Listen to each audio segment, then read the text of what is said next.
Emilia versus Priscilla. Who has the better chest productions? It is a biological fact that Priscilla has some of the biggest chests in ReZero. However, does that mean that her milk is the best to come by? Not necessarily. We all know that bigger chest is a pro. There's more surface area. Therefore, it is more comfortable to be in. However, we're not talking about that. We're talking about the milk production itself. Quantity, quality, other experiences that could increase the satisfaction and the healthiness gained. For example, when you analyze Emilia, you can see that she's an elf. And what does elf do? They live long, and a longer lifespan equals more milk yield production value output gained over time. Keep in mind that Emilia is only half elf. She's half human too, which means when you're a hybrid, you get the best of both worlds. So you gotta keep that in mind. Priscilla is not a hybrid, but that doesn't mean that Priscilla is losing that easily. We all know that Priscilla is getting treated to the highest degrees, the highest food, the best treatments, which means her body is gonna be healthy.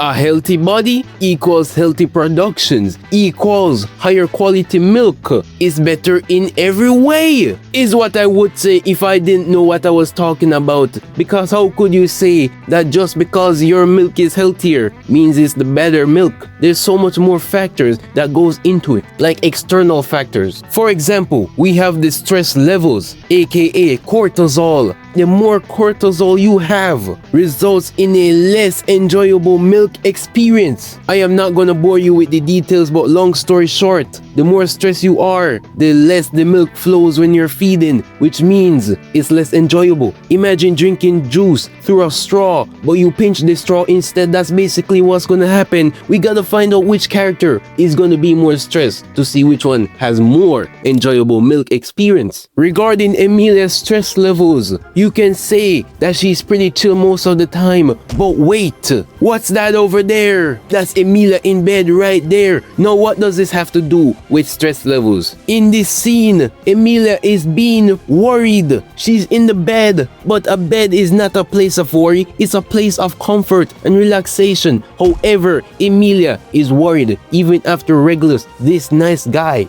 gave her a place to sleep after saving her life. She's still worried. If someone can be worried in this calm scenario, imagine the stress levels when feeding someone from the chest. But Priscilla, on the other hand, whenever she gets stressed, she quickly deals with the situation with ease. So obviously we know that Priscilla is releasing less cortisol levels than Emilia, which means her milk is gonna flow faster, better, smoother. But Emilia is not finished as yet. What if she can win with this one simple trick? We already know that Emilia has the ability to make ice. So guess what, my friends? That is versatility. That is temperature. And temperature manipulation like this is great, because what if you want a change of pace? Instead of warm milk, you get ice cold milk. Priscilla, my friends, is not doing this, which means that Emilia has the upper hand. Emilia also has access to the spirits, and spirits come in all shapes and abilities, which means she can use them to enhance the flavor even further. However, in the feeding period, there's one thing that matters above all else. Are you comfortable? If you're not comfortable eating, it is not good eat. You know what makes something even more comfortable? A bigger cushion. Bigger cushion equals more soft areas, and that is what it's all about. Because even though Emilia can create a large amount of milk in a long time, we're here for a good time, not a long time. What's the point of all that treasure if you can't experience it?